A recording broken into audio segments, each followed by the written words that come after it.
Ang mga paninda ko po ay yung mga pang-merienda po.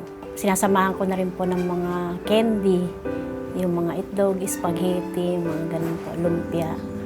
Minsan po pagka linggo po maghapon po may pananghalian po na kanin, pang-ulam, ganun po. Siyempre po, ang sa akin kasi sa totoo lang gusto ko po lagi nakangiti. Yung masaya po ako nagtitinda po.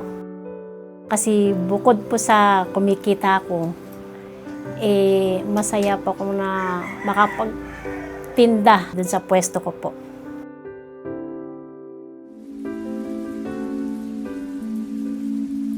Ang hirap po aminin. Nakakahiya po na umabot po ako sa punto na maisip ko po magpakamatay.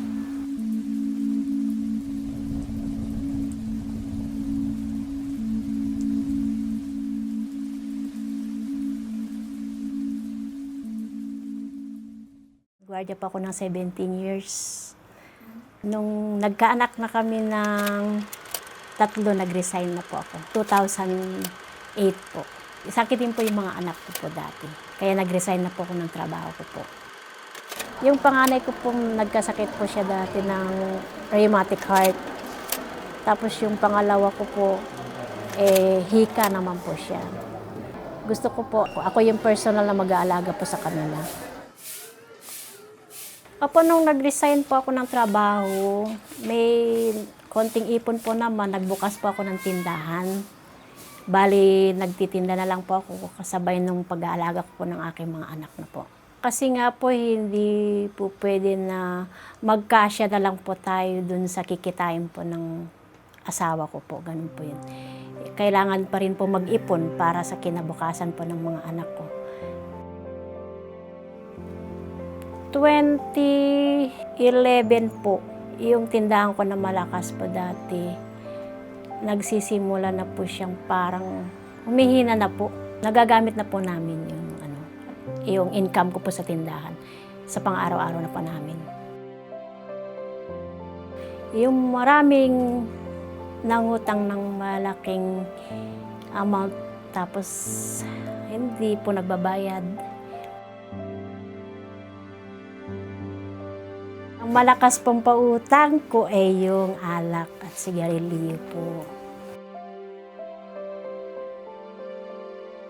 Na-bankrupt na po yung tindahan ko ng 2012.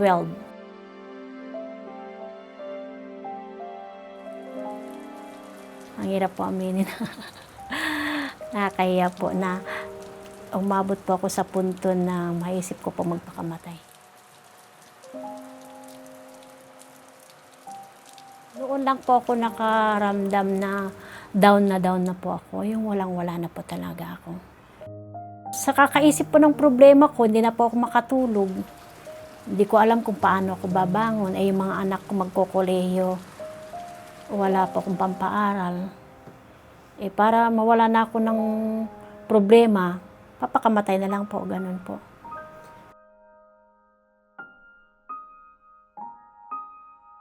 Plinano ko na po yung kung paano ko po gagawin.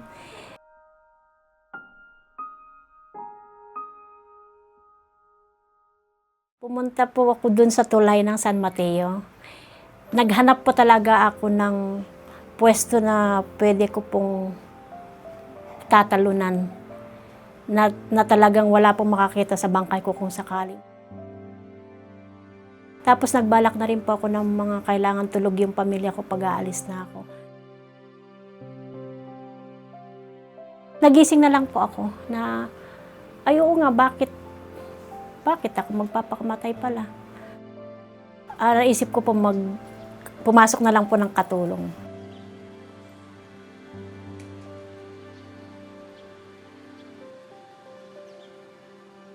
Ikot-ikot po ako sa mga subdivision. Na naghanap ako ng mga nangangailangan po ng either labandera o katulong, gano'n na lang po. Ang naging amo ko po doon, isang born again. 3 months lang po ako doon. Ang pakiramdam ko pa rin po kulang po. Kasi magkano lang po sinasahod ko. weekly 1,000 lang. Kulang pa rin po sa budget ng mga anak ko po. Nung pag-uwi ko po ng Sabado, galing po sa amo ko. Minsan nagkasalubong po kami sa kanto ng Caminda po. Tapos nagkakamustahan. Tapos bigla akong umiyak sa kanya. Sabi ko, ate, ang hirap ng buhay. Parang gusto ko nang bumigay ka ako. Sabi niya, sige, hayaan mo. Sama ka sa akin isang beses, sabi niya. Nabukasan di po ako pumasok sa trabaho ko. Pumunta po ako sa Caminda. Nagtitinda po muna ako doon, tumutulong ako sa kanya magtinda.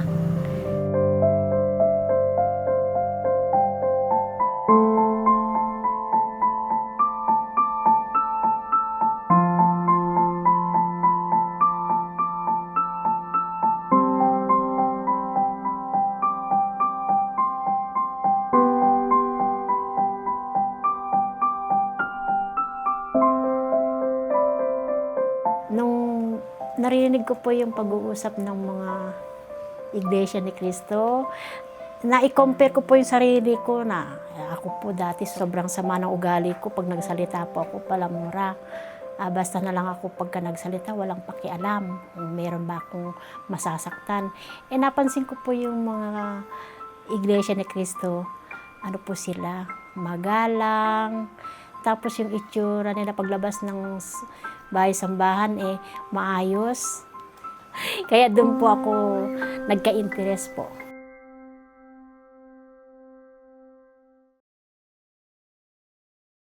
Ang sabi ng ating Panginoong Jesucristo, kung sa makatwid merong kondisyon, kung kayo ay mananatiling tunay na mananampalataya hanggang sa katapusan, ano katangian ng gano'n mga kapatid? Maliligtas. Yan ang maliligtas. Sa makatwid, yan ang kinakailangan nating magawa. Makapanatili tayong tunay na mananampalataya hanggang sa wakas para tayo maligtas. Kahit na ano pa ang kaguluhan na banganap sa mundo, kahit na anong uring mabibigat pa ang mga bagay na masasagupa natin sa buhay na ito, dapat nating ipagpatuloy ang ating pananampalatayang tunay na tinanggap sa ating Panginoong Diyos. Dapat tayo makita sa pagsunod sa ating Panginoong Diyos. Hindi tayo dapat makita sa pagsuway para nang sa ganon, makatiyak tayo ng kaligtasan sa araw ng paghukom. Kung merong nakakaalam, higit sa lahat, kung paano tayo maliligtas, siya ang ating Panginoong Jesucristo, siya ang ating tagapagligtas. Kaya itinuturo niya sa atin, gusto mong maligtas? Pero meron kang mga nasasagupa sa buhay na ito na iba't ibang uri ng mga suliranin. Kailangan manatili ka doon sa tunay na pananampalataya.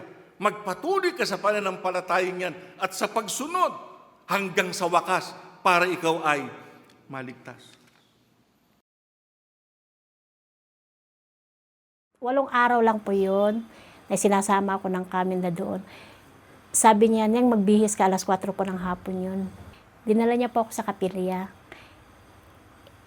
Magdodoktrina po pala ang ka Joseph Elasigi.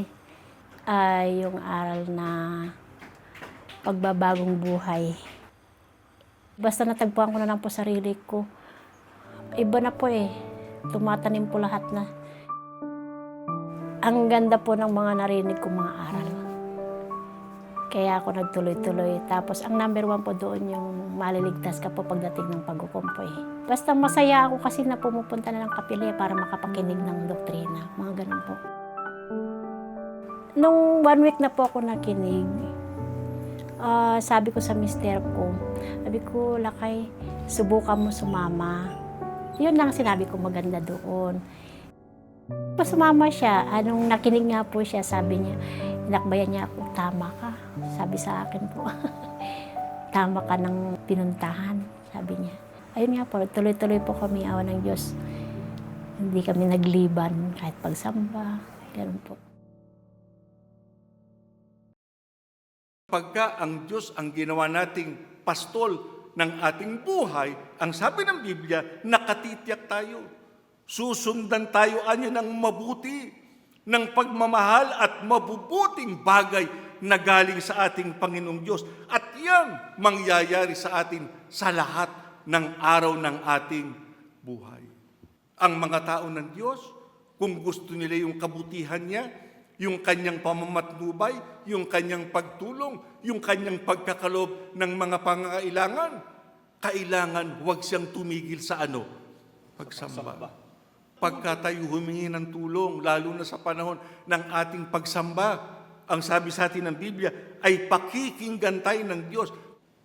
Huwag yung isipin na kung meron kayong mabigat na problema, masamang kayo ay matakot. Yung pong pagkatakot ay natural na reaksyon yun ng tao. Pero ang masama, mamalagi ka ng ganun. Anong dapat mong gawin? Katulad ng ginawa ng lingkod ng Diyos. Hindi siya umurong. Hindi siya nagpabaya sa kanyang pagsamba sa ating Panginoong Diyos. Lalong hindi siya nagpakamatay. Kasi minsan pagka ang tao napakabigat ng problema, yun ang naiisip. Tama ba yun? Mali. Kasi may Diyos tayo May solusyon sa ating problema. Huwag nating pabayaan ang pagsamba.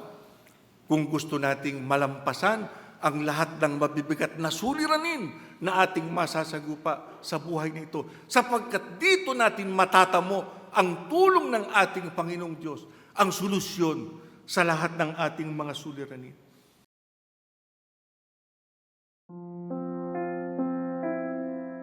Lalo na po yung sinusubok po kami mag-asawa. Inuusig po kami nung mismo kapitbahay ko magkatabi po.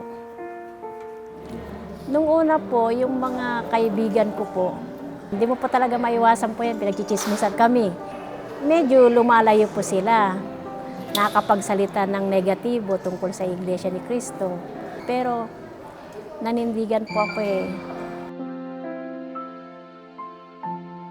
Nabautismahan po kami ng mister ko, February 28, 2015 po yun.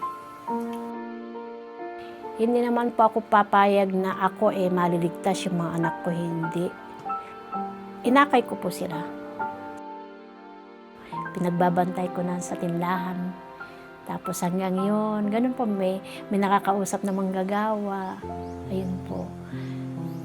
Kaya po sila, sabi na, nag-try po makinig yun. Hindi na po maipaliwanag. Ibang klase pong saya. Siyempre, unang-una pasalamat po sa Diyos. Dahil kami lahat bautisado sa Iglesia ni Cristo na kaanib na po kami.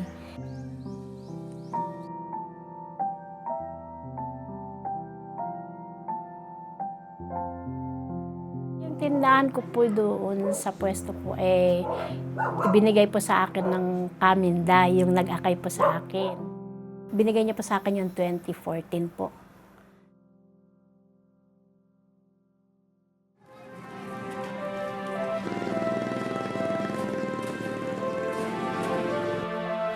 Tapos hanggang ngayon po nagtitinda pa rin po ako doon. Kasyang-kasya po naman. Yung kinikita namin ng mister ko, saka yung pa aking pagtitinda po, pagkakasya po sa mga budget namin araw-araw, saka yung mga bayarin po namin.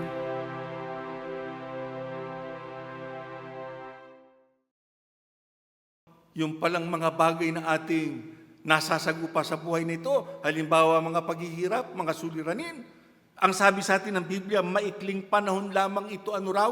Magtatagal. Kaya hindi yun ang kanilang tinitignan.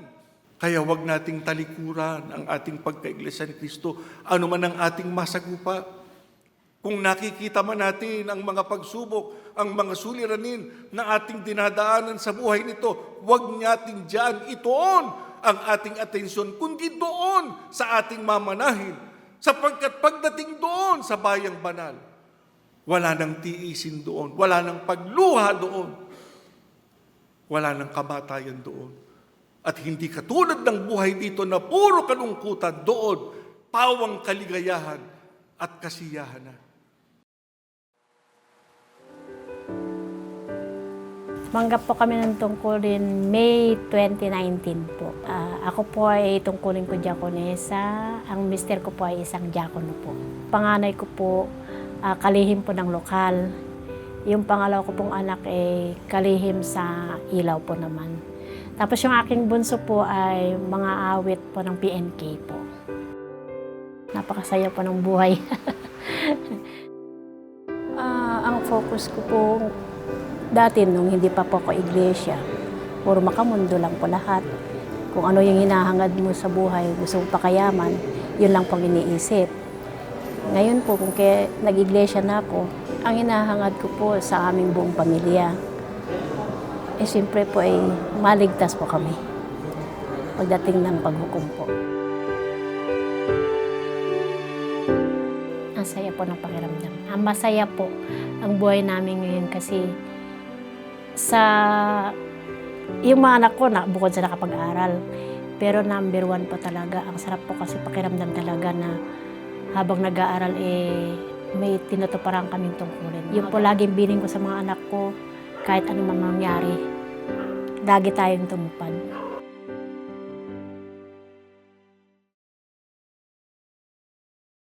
Hindi tayo pababayaan ng Diyos.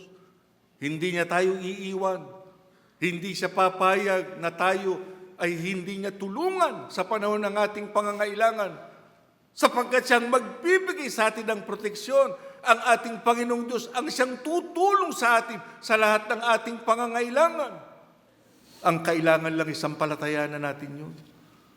Walang dahilan para hindi natin sampalatayanan na tayo ay hindi pababayaan ng ating Panginoong Diyos. Hindi niya tayo pababayaan. Kaya mga kapatid, lakasan ninyo ang inyong loob. Tibayan ninyo ang inyong pananampalataya. Sundin ninyo ang mga kalooban ng ating Panginoong Diyos. Manghawa kayo, magtiwala kayo sa Diyos.